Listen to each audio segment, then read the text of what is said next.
자, 이번에 읽어볼 현실 공포는 남편이 생일 선물로 하수구 머리카락 제거기를 줬어요 입니다. 뭘까요? 생일 선물로 왜 이걸 줬을지 한번 읽어보도록 하겠습니다. 남편은 회사 다니고 저는 가정주부입니다. 아이는 아직 없어요. 남편은 자신은 인정하진 않지만 강박증 비슷한 게 있습니다. 겉으로 보이는 것, 체면에 관련된 것에 대해 집착을 하는데, 그래서 제가 조금이라도 뚱뚱해질까봐, 새치라도 날까봐 질색을 합니다. 그래서 저는 167cm에 51kg를 2년째 유지 중이고 수영, 필라테스, 요가를 다니고 있습니다. 집에서도 단정하게 하고 있으라고 해서 양말 위에 슬리퍼 신고 옷도 홈웨어. 너무 편해 보이지는 않고 품이 있으면서 집안일을 할 때 좋을 것 같은 거, 남편이 직접 골라준 디자인, 컬러로 입어야 합니다. 집은 30평대인데 아주머니 쓰는 것은 근본도 모르는 남을 집에 들이는 것이라 싫고 제가 집안일을 다 해야 됩니다. 남편이 원하는 건 특급 호텔 수준이기 때문에 쓸고 닦고 정리하고 솔직히 집 관리하는 데만 매일 반나절 이상입니다. 집 관리하느라 너무 바빠서 운동도 새벽에 다니고 있습니다. 화장실 휴지가 끝이 나와 있는 게 싫다고 삼각형으로 접어서 롤 부분에 바짝 붙이라고 직접 접는 법을 시연할 정도니까요. 식사도 국이나 찌개 1가지, 밑반찬 3개, 볶음이나 구이 등 메인 반찬 2가지 있어야 먹지 없으면 먹을 게 없다고 뭐라 합니다.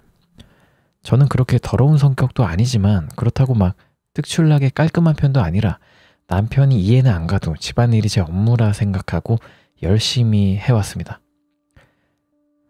그런데 그렇게 1, 2년 보내고 나니 대체 나라는 존재는 뭔가 그냥 청소기나 물건 같은 그런 이 집의 부속인가 싶고 점점 더 우울해지더라고요. 운동하는 데서 친구를 사귀고 어울리려고 해도 집안일이 너무 빡세서 시간이 없어요. 그냥 운동 끝나고 간단히 밥 먹거나 커피 한잔 하는 정도? 그것도 1시간 넘기면 부담스럽고요. 남편이 6시 반에서 7시 사이에 식혜추처럼 귀가를 하기 때문에 매일매일 집 세팅이 완벽해야 하거든요. 들어가는 말이 길었는데 저번 주에 제 생일이어서 남편이 생일 선물을 사왔습니다. 비닐봉지에서 꺼내보니까 긴 플라스틱으로 된 하수구 머리카락 제거기더군요. 남편은 절 데리고 화장실로 가서 직접 자기가 시연을 하고 하수구를 잘 관리하라고, 화장실이 딴 데는 그럭저럭 괜찮은데 하수구 관리가 잘 안 되는 것 같다고 하더군요. 그리고 배고프니 저녁 먹자며 오늘 저녁엔 반찬이 뭐냐고 묻더군요. 야, 근데 생일 선물을 준비를 안 하고, 그러니까 이거 지하철에서 잡상인이 파는 거 사온 거 아니야? 생일 선물 뭐 하지? 하다가 잡상인 보고 이걸 사온 건가? 진심으로? 갑자기 참기 힘든 기분이 들어서 남편에게 저는 그냥 집 관리하고 밥하는 가전제품 같은 건가요? 너무 외롭고 힘들어요. 결혼 전처럼 회사 다니고 싶어요 라고 했습니다. 그리고 눈물이 엄청나게 나더군요. 꺽꺽대고 울고 결국 화장실에서 한번 토했습니다. 남편은 요새 제가 컨디션이 안 좋은 것 같다고 목욕이나 한번 하고 나오라고 하더군요. 제가 평소에 목욕을 좋아하거든요. 욕조에 몸 담그고 나오니 거실 테이블 위에 비닐봉지, 임신 테스트기, 칼슘, 수면 유도제가 자루 잰 것처럼 나란히 각 맞춰 있었습니다. 비닐봉지는 앉아있거나 잘 때 또 속이 안 좋을 수 있으니 화장실 못 갈 정도로 급할 때 거기다가 토하라고 하고, 임신 테스트기는 감정 기복이 심하니 임신일지 모르니 해보고, 신경이 예민할 때는 칼슘 부족일지 모르니 칼슘을 먹고, 그래도 계속 힘들면 수면 유도제를 먹고 자보라는 거였습니다. 이상하게 악 소리가 나고 당장 혀를 깨물고 죽고 싶었습니다. 영원히 벗어날 수 없는 감옥에 갇힌 기분입니다. 정말 제가 이상한 걸까요? 남편은 우울증은 약을 먹으면 된다고 병원에 가라는데 전 병원에도 가기 싫습니다. 이게 비닐봉지는 우리 집 침대 더러워지고 토냄새 나니까 였다 해 이거고, 임신 테스트기는 너 그거 지금 기분 나쁜 거 생리 때문에 그래 임신 때문에 그래. 약간 그런 느낌으로 느껴지고. 그러니까 이게 본인이 잘못한 게 없고 그냥 아내가 이제 호르몬적으로 뭔가 문제가 생겨서 그런 거다라고 생각을 한 거네요. 싸가지가 너무 없습니다. 댓글에 이런 글들이 써집니다. 저기 죄송한데 당신 남편 미친 것 같아요. 진지하게 애 없을 때 헤어지세요. 멀쩡한 사람도 미치게 할 것 같은데? 저런 사람과 평생을 살 자신이 있어요? 저런 환경에서 자랄 아이들은 가정을 유지한다, 버틸 수 있다. 이전에 본인 행복을 생각해요. 별 또라이 미친놈 다 보겠네. 남편이 사육을 하네요. 님 점점 길들여지고 세뇌당할까봐 겁납니다. 제 3자인 내가. 이분이 또 이제 다음 글을 썼는데 한번 보겠습니다. 생일 선물로 하수구 머리카락 제거기 받은 사람입니다. 댓글 보니까 무슨 얘기인지 모르겠는 것도 있는데 대체적으로 뭔가 잘못된 거라고 말씀을 주셔서 힘이 됐어요. 왜냐하면 저도 뭔가 계속 불만스럽고 이건 아닌 것 같은데 남편은 너무 당연한 듯이 행동을 하고 말을 하니까 내가 예민한가? 이상한 건가? 남편 말이 맞는 건가? 하고 계속 헷갈려요. 확실한 건 제가 힘들고 소름 끼치는 것에 대해서는 잘못된 게 맞는 거고 남편과 의견을 부딪히는 게 맞다는 거죠. 저는 제가 이상한 건지 남편이 이상한 건지 어디까지가 정상이고 어디가 이상한 건지 뭐 그거를 잘 판단을 못 하겠어요. 제가 기분 나쁘다고 다 잘못된 건 아니니까. 제가 잘못 생각한 걸 수도 있잖아요. 신혼 초에는 몇 번 싸웠는데 요새는 따지기도 지치고 그래서 그냥 그러려니 하는 부분도 있어요. 지금 이렇게 폰으로 글 쓰는 것도 길게 쓰면 힘든데 노트북으로 쓰려면 남편 눈치가 보여서 쓸 수가 없어요. 얼마 전에 노트북 켜놨는데 마우스 커서가 자기 혼자 휙휙 움직여서 컴이 고장이거나 마우스가 고장인 줄 알았다가 다시 잘 돼서 별 생각 없이 넘어갔었거든요. 근데 남편 파자마 새로 사려고 인터넷 주문하는데 카톡이 온 거예요. 그거 사지 말래요. 남편이 집에 컴퓨터를 뭐 원격으로 조종하게 해놔서 점심시간에 컴 하다가 제가 뭐 사려는 걸 본 거예요. 당시엔 응 그럴 수도 있지 하고 넘어갔는데 나중에 생각해보니 그럼 제가 컴퓨터로 하고 있는 걸 볼 수도 있다는 생각이 들어서 컴퓨터도 잘 안 하게 됐어요. 폰은 원격이 가능한지 어쩐지 모르겠지만 말이에요. 생일 선물은 좀 어이없는 거 받았지만 남편은 저에게 늘 잘해주고 관심이 너무너무 많아요. 선물로 그거 준 것도 제가 하수구를 손으로 파고 있는 걸 봐서 힘들 것 같아서 사준 거라고 하고 근데 전 솔직히 그 관심이 버거울 때가 많아요. 뭐 하다가 이상해서 고개를 들어보면 남편이 늘 저를 보고 있어요. TV 틀어놓고도 제가 부엌에서 일하는 거 넘겨다 보고. 친정은 서울이라 자주 가진 못해요. 여긴 지방이거든요. 근데 여동생에게 저런 얘기를 해도 금술 좋다고 뭐 자랑하는 거냐고 뭐 부럽다고 해요. 제가 어리광이래요. 어머니는 일찍 돌아가셔서 안 계십니다. 그러니까 또 이렇게 드자비를 하는 건가 보다 남편이. 엄마 없으니까 조언 구할 때도 막 마땅치 않을 거니까. 잠자리 얘기도 댓글에 나왔는데 이렇게 공개적으로 말하기 좀 그렇지만 저는 임신 아닐 거 알고 있었어요. 남편은 테스트기도 묶음으로 사다가 서랍에 쟁여놓는데 솔직히 남편이 하는 잠자리 패턴? 방식이라고 해야 하나요? 그걸로는 임신 어려울 듯. 평범하지 않아요. 그냥 하다가 이제 마지막에 뺀다든가? 근데 이게 평범하진 않아요라는 말이 너무 의미심장하네요. 어떻게 하길래? 어떨 때는 막 우울하다가 또 남편이 날 사랑해서 그러는구나 싶다가 또 소름 끼치고 화나기도 하고 저도 제 마음을 못 다스리겠네요. 차라리 대놓고 욕을 하거나 손찌검을 하면 잘못된 걸 알겠는데 그렇지도 않고 그냥 원하는 게 있으면 제가 할 때까지 수시로 수십 번이고 수백 번이고 반복적으로 부드럽게 얘기해요. 제가 지쳐서 그렇게 해주게 되고요. 결국에는 남편이 원하는 대로. 오늘은 남편이 회사 당직이라 나갔는데 돌아오는 대로 진지하게 얘기해 보려고요. 제가 잘못된 게 아니라는 걸 알았으니까요. 글이 여기까지고 이제 또 댓글이 이렇게 달립니다. 님 지금 가스라이팅 당하고 있어요. 검색해 보시고요. 꽤 진행된 것 같은데 그 남자랑 계속 같이 있다간 스스로 정상이라고도 생각 못하고 스스로가 하는 말이 진짜인지 가짜인지 계속 검열하게 될 거예요. 남자가 사람 미치게 하는 스타일인데 도망가야 돼요. 안 그럼 나 자신이 죽어요. 님, 정글 봤는데 이번 꿀도 그렇고 아내가 아니라 하녀, 고용 메이드 같아요. 사건뿐만 아니라 자존감 하락한 님 글 분위기까지. 부부는 위아래가 있을 수 없는 사랑하는 관계입니다. 그걸 어떻게 버티고 사셨어요? 여동생한테 제대로 말해본 건 맞아요? 애가 언니한테 열등감 있나? 저런 게 금슬 좋은 걸로 보이다니.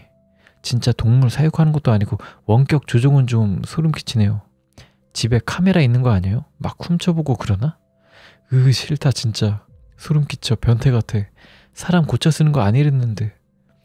자기 얘기 들어줄 때까지 수십 번 얘기하는 것도 웃겨요. 본인은 왜 와이프 말 안 들어요?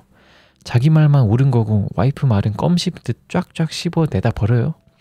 그게 무슨 배려야. 이기적인 거지. 이혼이 쉬운 건 아니지만 한번 고려해보세요. 저렇게 사는 것보단 쉬울 거라고 생각해요. 하루를 살더라도 사람이 마음 편하게 살아야지. 저게 뭔가요 진짜. 유유. 자, 이제 이 글 쓴 이분의 세 번째 글입니다. 남편이 목욕하러 호텔에 가자네요. 남편한테 하수구 머리카락 제거기 받았던 사람입니다. 남편이 일요일날 당직인데 지금 왔네요. 주말 당직이면 늘 아침마다 하는 운동하고 11시쯤 오곤 했는데 오늘은 운동 안 했다고 같이 때나 밀러 가자 합니다. 그래서 찜질방에 가나 했는데 호텔에 방 잡고 천천히 한가하게 목욕하자고 하네요. 한 번도 그래 본 적이 없어서 그냥 찜질방 가자고 했더니 찜질방은 잘못 가면 너무 더러워서 싫고 임신 테스트기도 3개 챙기래요. 대체 왜 이 사람은 이렇게 임신 테스트기에 집착을 하는지. 잘못 측정하면 잘못된 결과가 나올 수도 있다니까 가서 자기 앞에서 하래요. 소변을 봐야 되는데 그걸 어떻게 남 있는 데서 하냐니까 괜찮다고 걱정하지 말라네요. 저번에 써주신 댓글에 가스라이팅이 있어서 봤는데 완전 제 얘기여서 깜짝 놀랐어요. 근데 남편한테 가스라이팅이라는 게 있다는데 제 얘기 같아요. 어떻게 생각해요? 뭐 이럴 수도 없고 해서 고민하다가 그냥 제 글 링크를 동생에게 보냈어요. 시간 흐름상 이걸 먼저 말했어야 되는데 새벽에 고민하다 보냈거든요. 동생은 아직 확인 안 한 것 같아요. 대학생이라 수업 없으면 오래 자요. 다시 임신 테스트기 이야기로 돌아가면 남편이 인터넷에서 70개 정도 임신 테스트기를 70개 정도를 구매해놨는데 지금은 1개밖에 안 남았더라고요. 그래서 남편에게 부족하다고 했더니 지금 사러 나갔어요. 가는 길에 사자고 했더니 아니라고 출발하기 전에도 한번 해보자고. 아침에 하는 게 가장 정확하니까. 사실 이렇게 글 남기는 게 제가 제대로 판단한 건지 괜한 얘기를 동생에게 한 것이 아닌지 해서요. 저는 제 판단력을 더 이상 믿을 수가 없어요. 그래도 동생에게 보낸 이유는 제가 남편이 좋아하는 것, 원하는 행동 같은 건 너무 잘 아는데 남편은 그런 걸 잘 모르는 것 같아서예요. 제가 남편을 배신한 건 아니겠죠? 마음이 너무 급하네요. 남편이 금방이라도 올 것 같아서 동생이 확인을 하면 그때 또 쓸게요. 또 이 글에 댓글이 달립니다. 계속 읽으면 느낀 건데 둘 다 정상 아님. 남편은 고급 사이코고 여자는 덜 떨어졌음. 남자가 돈이 진짜 많은가 봄. 저래도 참고 살고. 저런 놈 사회에 풀지 말고 부디 잘 모시고 사시길. 아니 이 사람들아, 충고 조언 많이 들었다지만 이혼이 그렇게 쉽게 되나? 댓글 몇십 개로 지금쯤 이혼했다는 글을 바라며 답답해하는 게 나는 더 답답하다. 다만 여자가 이상하다는 걸 깨닫고 계속 글을 올리고 있잖아. 글 쓴 분 여동생이랑 얘기 잘 해보시고 아마 이렇게 넷상에서 댓글로 듣는 것보다 가까운 사람이 얘기해주는 게 더 빠르게 와닿을 거예요. 말씀하시는 것만 봐서는 남편이 정상이 아니에요. 집착과 관리가 도를 넘었죠. 아내가 소유물이자 집착적 관리 대상인가요? 절대 아니에요. 여튼 동생분과 얘기해보시고 결과 말씀해주세요. 저거 누가 구해줘야 됨. 자기가 자기 판단력도 못 믿을 정도로 완전히 망가져버렸음. 물론 망가뜨린 건 사이코 남편이고 여동생이라도 좀 똘똘한 애길 바랄 뿐. 이렇게 댓글들이 있었고요. 다음 글쓴이의 글입니다. 하수구 머리카락 제거기 이야기 지어낸 겁니다. 하수구 머리카락 제거기 이야기 전부 지어낸 겁니다. 별거 아닌 얘기 자기만의 망상으로 부풀려서 남편을 욕먹게 하고 집안 가정사를 남에게 얘기한 거 잘못했습니다. 집에 앉아서 별로 하는 것도 없으면서 남편에게 고마운 줄도 모르고 자기만 힘들다고 착각하는 내용을 다시는 하지 않겠습니다. 심려를 끼쳐드려 죄송합니다. 협박당해서 쓴 것 같다. 남편이 뒤지게 팼다의 한 표. 또 다음 글쓴이 글입니다.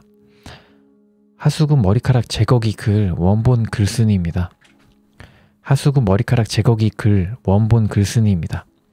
저는 총 4개의 글을 올렸고 원본 지킴이 글에는 3개의 댓글을 달았습니다. 저것들은 모두 제 글이 맞습니다. 결론부터 말씀드리면 하수구 머리카락 제거기 글은 허구입니다. 판춘 문예가 맞습니다. 너무 심각한 내용을 생각 없이 쓴 탓으로 많은 분들께 심려를 끼쳐드려 죄송합니다. 사실 제가 다른 글이 이제 퍼간 글 원본 지킴이에 계속해서 본 내용이 허구라 밝히고 죄송하다고 썼지만 믿어주시질 않아서 아예 글을 새로 하나 팠습니다. 이 글에 대한 신빙성을 조금이나마 높이기 위해 경위를 간단히 밝혀보려고 합니다. 제가 허구의 글을 올린 것을 합리화하려고 함이 아니고 자초지종을 설명드리려 하는 것입니다. 1. 본 글은 실화를 바탕으로 쓰여졌습니다. 결벽증 아버지에게 하수구 머리카락 제거기를 생일 선물로 받은 것은 제 지인의 이야기입니다.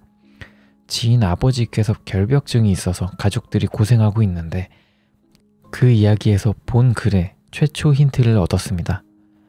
결벽증이 있으신 것이지 가족들에게 폭력을 행사하시진 않으십니다. 그리고 아내를 통제하고 심리적인 폭력을 휘두르는 남편은 제가 10대 때 같은 동에 사는 동네에서도 유명한 한 아주머니의 일을 쓴 것입니다. 위의 이야기에 합쳐서 썼습니다. 그리고 임신 테스트기 70개 부분, 임신이 되지 않는 방법으로 성관계를 했다는 부분은 제가 창작한 겁니다. 2.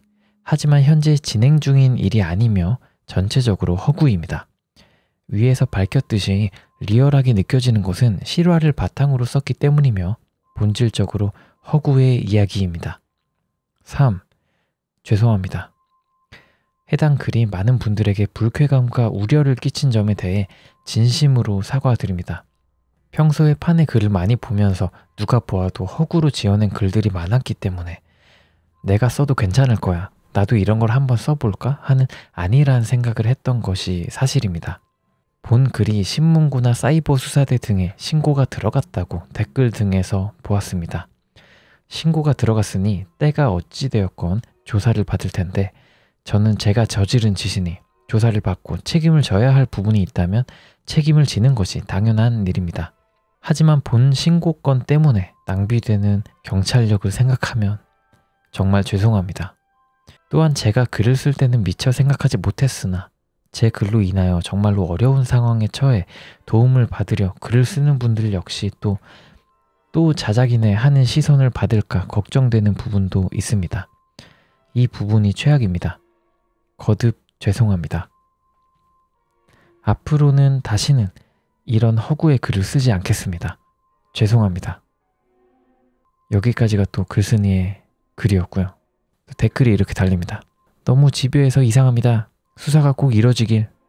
당신 글이 자작이야. 남편이 썼다는 전제하에 댓글 남깁니다. 일단 당신은 소시오패스예요. 아내를 제외하고는 대외적으로는 완벽, 깔끔하고 젠틀한 사람으로 소문이 나 있겠지. 아마 당신 이름만 들어도 주변인들이 땡땡씨 정말 괜찮은 사람이다 라고 할 거야. 아내, 동생까지.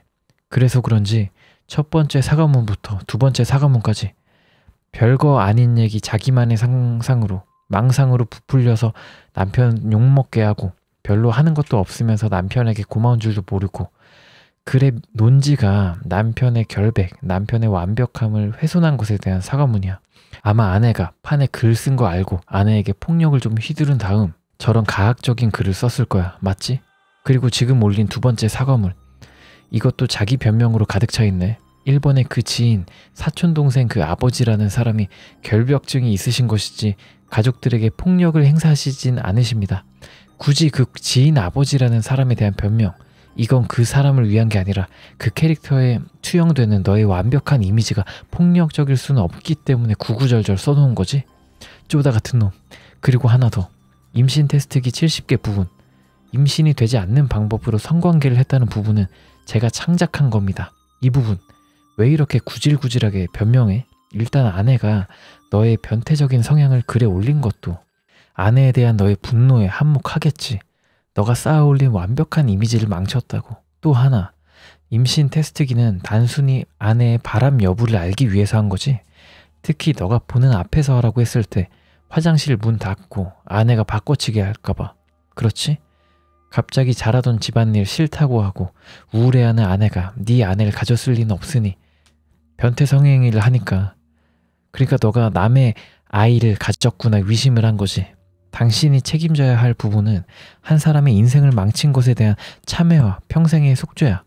더불어 강력한 법의 처단도 받았으면 좋겠다. 자작이든 아니든. 이렇게 분석 댓글도 있었고요. 경찰 조사받고 기사까지 떴으면 좋겠네요. 꼭. 글쓴이가 자꾸 글을 수정하고 있어요. 사촌동생이랬다가 지인으로 다시 바꾸고 아래 위에 사촌동생이라고 적은 것도 다시 위에라고 수정함. 좀 이상함. 아동학대와 마찬가지로 가정폭력도 의심되면 신고해야 합니다. 쓸데없는 경찰, 인력 낭비가 아니에요. 이웃집에서 시체 냄새 난다는 신고에 경찰이 가보니 쓰레기가 가득하고 아동을 방임하는 집이었고 타 사이트에서 죽고 싶다는 글을 쓴 사람이 걱정되어 회원들이 사이버 수사대 위례에서 찾았으나 시체로 발견된 사례도 있어요. 이 사건이 전국적으로 충격을 안겨줄 가정폭력의 사례가 될지 그동안 진짜 고민을 올린 사람까지 자작 취급받게 한 자작러의 장난인지는 끝까지 지켜봐야 돼요. 이 사건을 계기로 자작이 사라지고 진짜 고민 있는 사람들의 글이 주목받을 수 있었으면 좋겠네요. 글이 어쩜 이렇게 다 다르지? 꼭 딴 사람이 쓴 것처럼. 점점 더 무서워지네. 꼭 수사해야겠다. 말투가 겁나 딱딱해짐. 아내 아이디로 남편이 직접 쓴 듯. 아무튼 이렇게 댓글들이 있었고요. 여기까지가 남편이 생일 선물로 하수구 머리카락 제거기를 줬어요. 였습니다. 이걸 봤을 때 제가 봤을 때는 진짜 자작 같기도 해요. 자작 같기도 해. 약간 스토리가 너무 완벽하달까? 너무 완벽한데 좀 허술한 부분이 남편이 당직 서고 하면 돈을 그렇게 많이 벌지 않을 텐데 되게 돈 잘 버는 사람처럼 막 얘기를 하고 집이 30평대인데 맞벌이를 해도 아주머니 안 쓰지 않나? 돈을 많이 버는 것 같지도 않은데 많이 버는 것처럼 행동을 하고 아주머니 쓰는 거를 고려한다? 여기 좀 현실성이 없지 않나? 그런 생각이 들기도 하고. 근데 만약에 진짜라면 진짜 끔찍하죠. 이런 사람이 없진 않을 거 아니야 세상에. 아내를 자기 물건으로 생각하는 사람도 분명히 있을 거고. 그죠? 여자가 그냥 피해망상이 있었던 게 아닐까요? 그럴 수도 있고. 근데 이 묘사가 너무 끔찍했습니다. 보는 제가 너무 숨막혀요. 결말이 없네요. 점점. 글쓴이가 자작이라고 한 게 결말이긴 하겠죠. 진짜라면이라는 가정 때문에 저는 신고를 너무 잘했다고 생각해요. 맞아, 이런 거 신고해야 진짜면 이제 신고가 잘 들어간 거고 자작이면 다른 자작러들이 자작을 안 할 테니까 신고는 잘한 것 같긴 하네. 아무튼 재밌었습니다. 남편이 생일 선물로 하수구 머리카락 제거기를 줬어요. 였습니다.